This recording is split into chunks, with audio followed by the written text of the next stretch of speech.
आज मैं बच्चों आप लोगों को बताऊंगी चैप्टर 7 जन्मभूमि।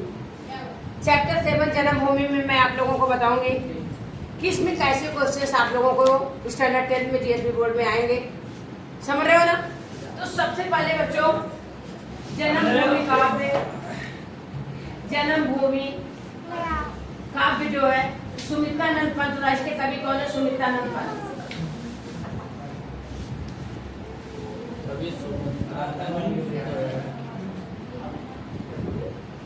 सुमित्रानंद पंत जी हैं जो छायावादी युग के कवि बोले जाते हैं। छायावादी का मतलब होता है जिनकी कविताओं में प्राकृतिक का समावेश हो, मतलब नदी, पहाड़, पेड़ पौधे, इन सब का समावेश हो, उसको बोला जाता है बच्चों छायावादी युग। उसको बोला जाता है छायावादी युग। तो कहने का मतलब है जन्मभूमि काव्य जो है सुमित्रानंद पंत जी लिखे हैं। जन्मभूमि, जिस धरती पर हमने जन्म लिया, इसमें बच्चों कौन सा समास है? तत्पुरुष समास। ये आपकी एग्जाम में जीएसपी बोर्ड में विग्रह करने को नहीं आता है, ओनली समास का नाम बोलता है, पूछता है। तो जन्मभूमि तत्पुरुष समास है। जब हम समास का लेसन चलेगा तो उसमें मैं बताऊंगी कि कैसे आप अंडरस्टैंड करेंगे। इसको हमने कारक के सिंबल द्वारा अंडरस्टैंड किया। जैसे जन्मभूमि, जन्म की भूमि, संबंध का की का सिंबल आ गया। डन? तो इसमें देखिए, इसमें क्या है? जन्मभूमि जो है हमारी स्वर्ग से बढ़कर है। चिर मतलब होता है, चिर वर्ड आया है, चिर का समानार्थी आ जाएगा। चिर मतलब होता है बहुत। यह हमारी जन्मभूमि स्वर्ग से बढ़कर है और जिसका गौरव, मतलब जिसका भाल यानी मस्तक, कौन है? मस्तक जिसका हिमालय। भाल मतलब मस्तक होता है और हमारे भारतवर्ष का भाल यानी मस्तक क्या है बच्चों? हिमालय। 1 नंबर के क्वेश्चन में आ जाएगा कि भारतवर्ष का भाल क्या है? हिमालय है। और हमारे भारत देश में गंगा जमुना जैसी पवित्र नदियां बहती है। गंगा जमुना में आ जाएगा, गंगा जमुना आएगा कि जन जन के हृदय में कौन सी नदियां बसी हुई हैं? तो गंगा, हम जन जन के हृदय में गंगा जमुना नदियां बसी हुई हैं। और गंगा जमुना में आएगा समास बच्चों, द्वंद्व समास। गंगा जमुना में कौन सा समास है बच्चों? द्वंद्व समास।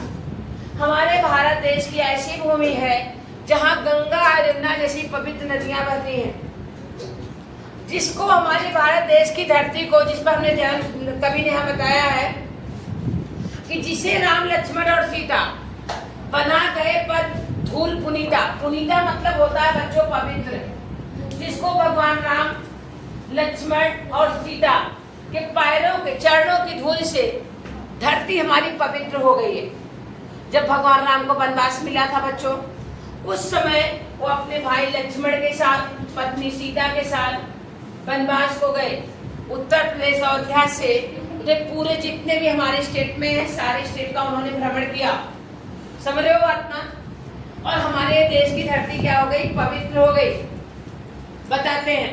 तो राम लक्ष्मण में आएगा। राम लक्ष्मण में समास कौन सा है बच्चों? द्वंद्व समास, क्योंकि एक दूसरे का अपोजिट है राम लक्ष्मण।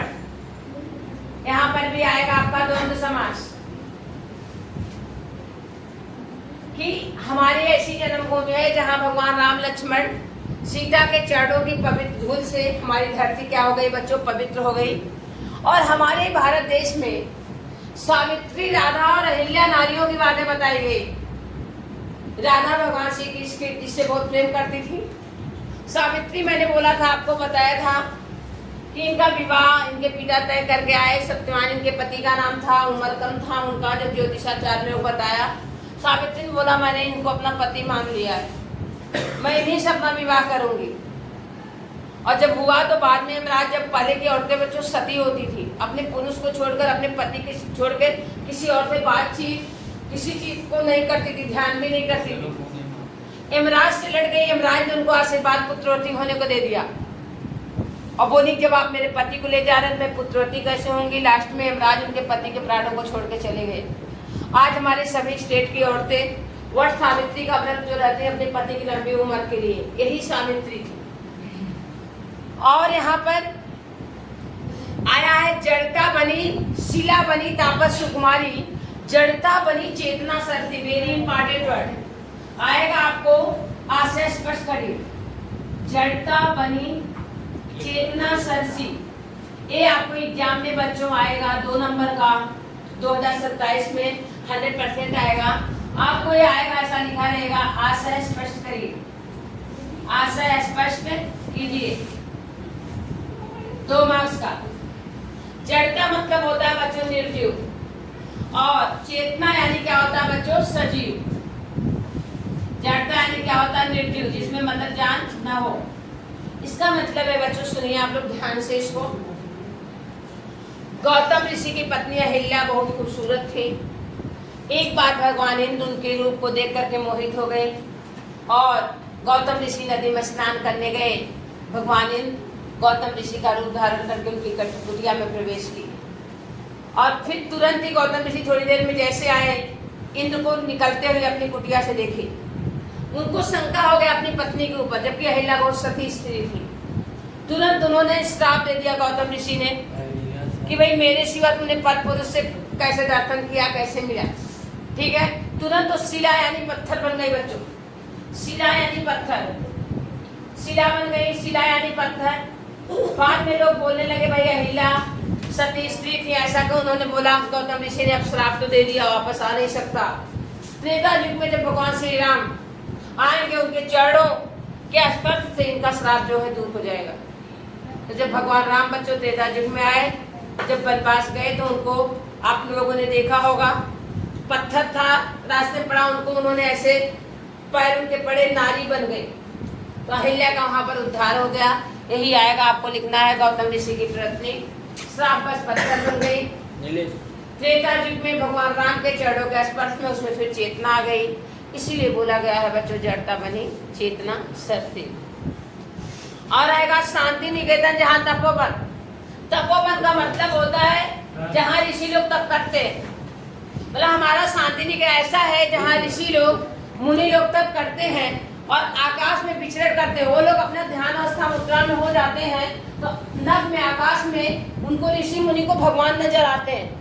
पहले के जो लोग थे वो लोग कैसे थे कि उनको वो अपने तपस्याओं के द्वारा भगवान के दर्शन कर लेते थे। पहले समय के लोग, समझ लो ना, आज के समय की बातें नहीं है बच्चों। ये पहले समय में लोग जो ऋषि थे मुनि थे तपस्या करते थे, भगवान का स्मरण कर लेते थे। तो बोलते हैं हमारे यहाँ ऐसा तपोवन है, ऐसा शांति निकेतन क्या है, तपोवन है, जहाँ ऋषि मुनि तपस्या करते हैं। आज बोलते हैं सारा देश युद्ध के लिए तैयार है, लेकिन हमारा भारत देश ऐसा है, लोगों को वसुधैव कुटुंबकम का पाठ पढ़ाता है। संपूर्ण विश्व पे रहने वाले हमारे परिवार के समान है। ये भी आपको आशय स्पष्ट करने में आएगा, वसुधैव बना कुटुंबकम, आप लोग अंडरलाइन कर लीजिएगा। और ये आएगा, सबसे इम्पोर्टेंट है जड़ता बनी चेतना सरसी। इसके बाद दूसरा है वसुधैव बना कुटुंबकम, कि हमारे भारत देश जो है संपूर्ण विश्व पे रहने वाले लोगों को बोलता है कि हमारे एक परिवार है, हमको लड़ाई झगड़ा नहीं करना चाहिए। जननी जन्मभूमि प्रिय अपनी, जो स्वर्गादश चीर गरिषी, गरिषी यानी श्रेष्ठ। हमारी जन्मभूमि क्या है, स्वर्ग से भी बढ़कर। क्वेश्चन आएंगे कि जन जन के हृदय में कौन सी नदियां बसी हैं, गंगा यमुना। गंगा जमुना में द्वंद्व समास है। और हमारे देश की धरती किसके चरणों के धूल से पवित्र है, राम लक्ष्मण सीता, इसमें भी आपको द्वंद्व समास है। शांति निकेतन क्या है बच्चों, तपोवन है। ठीक है, और कौन कौन सी नारियों की बातें की गई हैं, राधा, सावित्री और अहिल्या। राधा, सावित्री एंड अहिल्या। सीता, अहिल्या का वर्ड यहाँ पे साइलेंस है, डाला नहीं, लेकिन आपको बता दिया गया जो एक जड़ता बनी चेतना सरसी। और सीता, सीता तो मतलब कि राम लक्ष्मण चरणों के धूल से पवित्र हो गए। स्पेशली 3 नारियों की बातें बताई गई, राधा, सावित्री एंड अहिल्या। तो कहने का मतलब हमको ऐसा है कि ये सब क्वेश्चंस आएंगे। इसमें क्वेश्चन जो होंगे आएगा, एक कृष्ण ने कौन सा किया ज्ञान दिया, भाई कौन सा, मतलब कृष्ण ने गीता का, ठीक है, गीता का ज्ञान दिया था और बंसी को बजा करके समस्त गोकुलवासियों को अपने बस में कर दिया था। समझ रहे हो ना? तो गीता का, भगवत गीता ग्रंथ की रचना किसने की थी, भगवान श्री कृष्ण ने। गीता का गान करने वाले कौन थे, भगवान श्री कृष्ण। उन्होंने गीता का उपदेश दिया था, आपको मैंने उस दिन बताया भी था कि बोले थे भाई ये आत्मा क्या है, जड़ और अमर है। ये आत्मा कभी मरती नहीं है। मनुष्य जिस प्रकार से कर्म करता है उसी प्रकार से जब श्वास बंद हो जाती है आत्मा उसमें चली जाती है। जैसे मनुष्य पुराने वस्त्रों को त्याग कर नए वस्त्र पहन लेता है, नए कपड़े पहन लेता है, उसी प्रकार से बच्चों ये आत्मा है। ये आत्मा कभी मरती नहीं है। भगवान श्री कृष्ण ने अर्जुन को गीता का उपदेश दिया था, ठीक है। तो ये लेसन में बच्चों यही बातें बताई गई है, आप लोग इसको समझिए। किसी को कोई प्रॉब्लम हो कमेंट के द्वारा बताइए हमको। कुछ ट्रैक दिए गए हैं उसे भी आप प्रोजेक्ट को देखिए, आप उसको लेने को हो तो लीजिए। मंत्र दे और